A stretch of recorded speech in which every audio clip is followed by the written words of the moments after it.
Hey everybody, it's Jason from the Texas Gun Vault, and once again I'm coming to you with another range report. And in today's range report, we're going to be taking a look at another 1911. And this one is coming from a company some people love to hate and others love to be fanboys of, Kimber. And the model Kimber that we will be looking at is the Pro Eclipse II. Now, this is a model that I actually had a hard time finding any information on because it seems that Kimber has changed the name of this over time. Some sites have it as just the Eclipse II. Some have it as the Eclipse Pro II. So they all look the same online, so I'm assuming they're all the same model, but I think Kimber has changed what they call this over time. This is also a really interesting pistol because it doesn't fall into the typical three sizes that we normally find 1911s in. We have the 5-inch barreled government models, the 4.25-inch commander models, and usually the 3 or 3.5-inch officer models. But this one has a 4-inch barrel, but a full-size frame. It also does not use the typical barrel bushing setup, so we find that we have a recoil system that is very similar to the officer size models, but not the commander size models. And typically when you make 1911s in a shorter package, we begin to have reliability issues. Now, Kimber is a company that is known to have these issues, not because their guns aren't quality, because I've always found Kimber 1911s to be absolutely beautiful, but many people report problems with them. Some people say they require a break-in period. Some people say they just don't work, and other people have never had problems with them whatsoever. So I'm kind of curious what I'm going to discover with this particular pistol. But it is absolutely gorgeous, and it is in stainless steel, which is one of my favorite materials for 1911s to be made out of.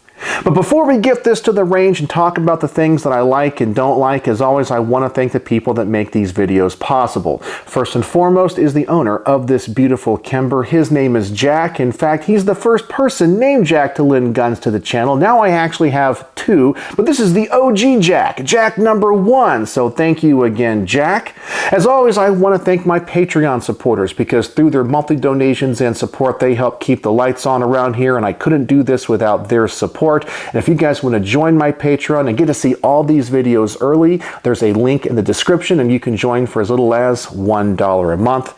And as always, I want to thank my primary sponsor who always provides the ammunition for these range reports and thus makes them financially feasible for me, my good friend Mark from Brownworks. And today we're talking about 1911s, and there's a grip company out there that makes some of the best grips for 1911s, and this company is Brownworks. Brownworks is a custom grip company making a wide variety of grips for a wide variety of firearms out of a wide variety of exotic woods and materials. But 1911s are some of Mark's specialties. Mark is an artist and he is a craftsman. He's always coming up with new and innovative features to put on his grips, such as custom logos, custom engravings, custom textures. He can finish these grips in a wide variety of colors, make them out of custom laminate woods, and apply exotic materials like snakeskin and alligator skin to make these grips unique and one of a kind. So if you're in the market for the best 1911 grips in the world, please go check out Brownworks. I'm going to put a link in the comments section below, as well as a coupon code for 10% off your first order. So when you go over there and see everything Mark has to offer, and you place that first custom order for those 1911 grips, please tell them the Texas Gun Vault sent you. All right, so let's talk about the 1911 we have on the table today. The Kimber Custom Shop Pro Eclipse II, chambered in 45. And even if you're not a fan of Kimber, you have to admit Kimber makes some beautiful 1911s. This particular model has a 4-inch barrel, which is kind of unique in the 1911 world, but it is a full-size frame, so it takes standard 1911 magazines, so either the 7 or 8 round magazines will work in this just fine. It is made of stainless steel with matte black brushed accents. I like that color combination a lot. Now, something about this gun that I really like is that it's a little bit nostalgic for me, because Even though I started off as the Fort Worth Colt guy and I found my love in firearms with Colt 1911s, the very first 1911 that I ever shot was a Kimber. And so this is kind of neat for me to go back to my roots. And this is way before I ever had a YouTube channel. Now, as always, I want to talk about the things that I like and don't like about these guns before getting them to the range. And I always want to start with the positive first. And the first thing I love about this gun is that it has everything on it that I want in a custom 1911. I know that the evolution of 1911s have come a long way, and the ones that I see in the stores today are different than the ones that I kind of cut my teeth on when I first got into guns. But Kimber kind of puts these guns together exactly the way that I would want them. I want to go over those features. First, we have a beautiful beaver tail here in the back. I kind of feel like all 1911s that aren't military style need to have these wonderful beaver tails on them. I love that skeletonized hammer. The sights on this are really nice. We have the skeletonized trigger. We also have the ambi safety on both sides with the extended lever. For me, that is just perfect and exactly how I want this gun to be set up. It's also made of stainless steel, which I think is a beautiful material for 1911s and makes the guns very durable and easy to clean over time. So for my taste and the types of 1911s that I first started shooting, this gun has everything on it that I would personally want. It is set up just like I remember in the good old days when I got into 1911s and how I wanted them to be built. Of course, the best thing about a 1911 is how nice the trigger can be. So I'm going to adjust the camera. I'm going to get out the Lyman trigger pull weight gauge. I want to see how nice this Kimber 1911 trigger is, and then we'll talk about a few things about this gun that I don't like. So let's take a look at the trigger in this Kimber Custom Shop Pro Eclipse II. Let's go ahead and drop the magazine, ensure there is no ammunition in it, and of course visually inspect the chamber, make sure there's no ammunition in there. It looks like we are good. Let's take a look at this trigger before we measure it. So we have a little bit of a take up. It is smooth, maybe a little bit longer than other 1911s that I have reviewed, but we hit a wall and then it breaks very lightly, very crisp, very predictable. Then we have the reset, very short, and we are right back at the wall. That trigger feels absolutely fantastic. Very, very light. So let's get out the Lyman trigger pull weight gauge and let's actually measure this and see how light it is. For our first pull, 3 pounds, 13.1 ounces.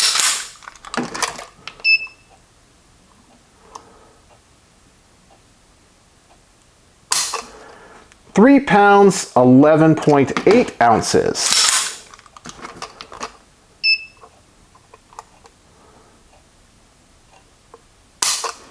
3 pounds, 13.6 ounces.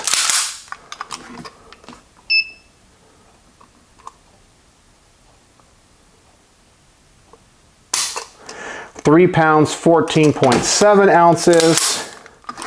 And then finally,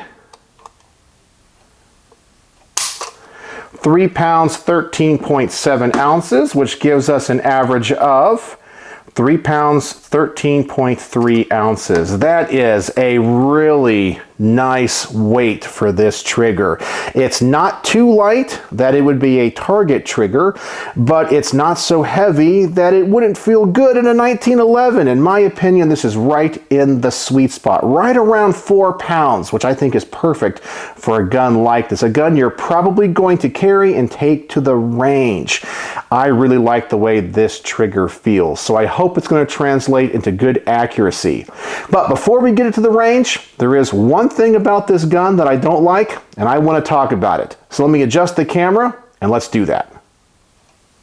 And as you can see, the trigger in this pistol is pretty darn good, but I wouldn't expect anything less from the Kimber Custom Shop. But now let's talk about one thing about this gun that I don't like. And I'm a big fan of 1911s, and I've shot enough of them and understand their mechanics enough to like and dislike certain design choices. And this gun has one of the design choices that I am not a fan of, and that is it uses a bushingless system on the front when it comes to holding in the recoil spring mechanism. So as you can see, we do have a full-length guide rod, and the end of the barrel is flared, and that is what locks up with the end of the slide to make sure it is on target and can't move around. Now, the typical 1911 design has a barrel bushing. Now, the reason I don't like this design is, as you can see, we do have a little bit of a hole on the bottom of the barrel, which of course could get particulate and other things in there. However, it makes this gun a lot more difficult to disassemble and put back together. I am just personally a fan of the original John Browning design, but I also understand the shorter you make 1911s, you have to get rid of that. And I really feel adding that 0.25 inches to make this more of a typical commander style gun would have been the way to go. I just think that other way of putting the gun together is a better design. But will it affect the performance? Well, that's yet to be seen. But speaking of finding this out, let's go to the range. As always, I'm going to start by putting the target out at 7 yards. I'm going to put 2 magazines through this and just see how the gun performs. See if there's any issues, see how accurate it is, and how this nice trigger translates to the shooting experience.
And overall, I think we're starting out with some pretty darn good accuracy, but I have to say the shooting experience is really nice. This action is really smooth.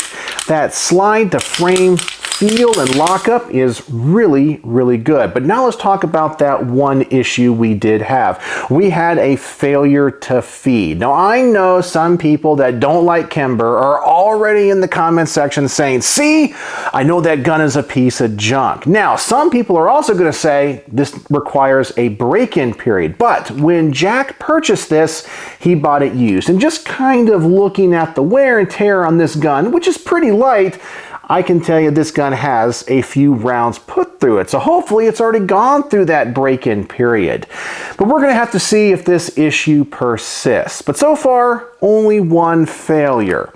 So now let's double the distance on this target. Let's see if this grouping changes, how much it opens up, and if there's anything else about this gun that I discover that I like or don't like, and report back to you.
And as expected, the grouping opened up a little bit, but I did have a couple of flyers in there, but those were totally my fault as I'm trying to figure out exactly where I want to put the pad of my finger on this trigger. So that's not the gun, that is me.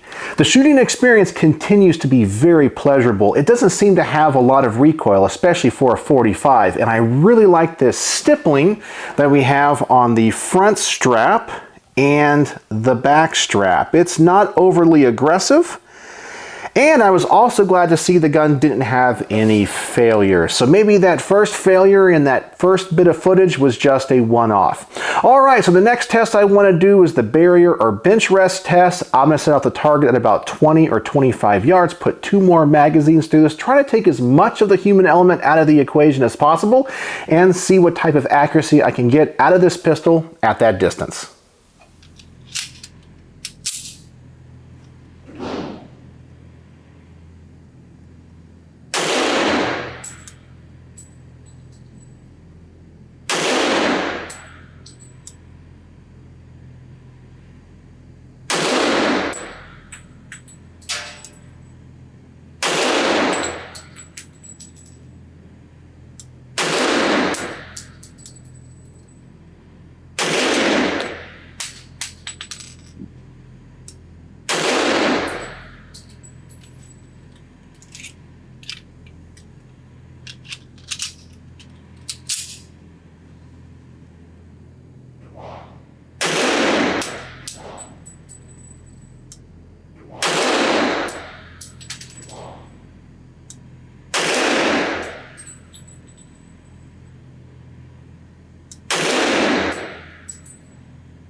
And overall, I'm pretty happy with that group. A few shots were a little bit low, but that's to be expected with me with such a short sight radius. Typically, when guns get this short, I do shoot them a little bit low. But overall, I think it has very good practical accuracy.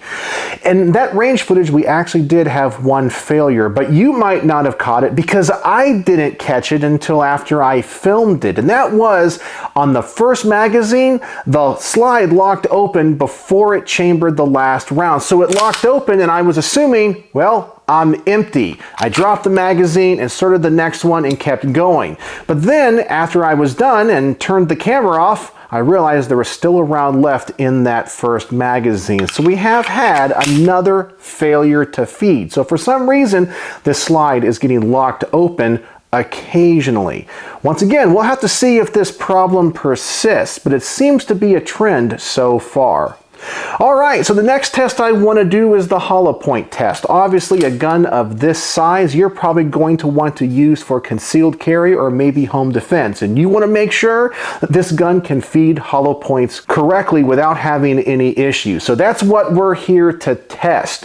So let's go back to the range, put another magazine through this of hollow points, and just make sure it runs.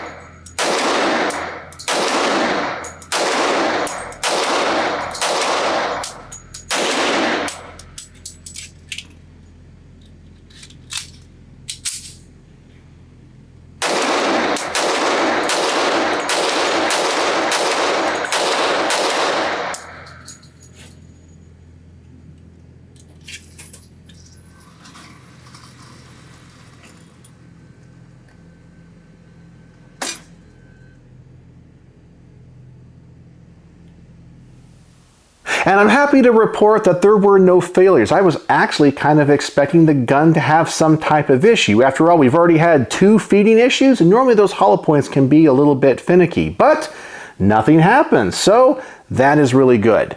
So the next test I want to do is the shoot fast, quick magazine change test and the point shooting test. And I like to put all of these kind of in the same footage because I want to test all three at the same time. If you're going to carry this gun or use it for home defense, I always say, I know that we train to always put our sights on target, but when that adrenaline is rushing at 2 o'clock in the morning and someone's broken into your house, you're probably just going to grab your gun and you might have to just shoot this fast, point it in the direction of the bad guy and hope for the best. So, can you shoot this gun fast? Can you drop the magazine? Get it out of this gun quickly, get a fresh magazine in there, get it back in action, and of course see, is this gun a naturally pointing firearm? So, let's see how I do and what that means for this gun.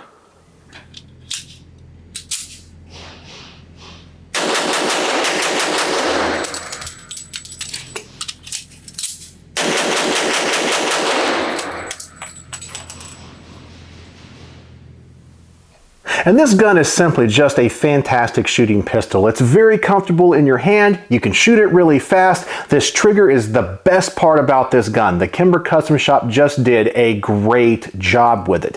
I did discover one thing about the magazine and maybe the magazine catch, and that is if I push the magazine button in too fast or too hard, the magazine doesn't drop out and you end up having to strip it out.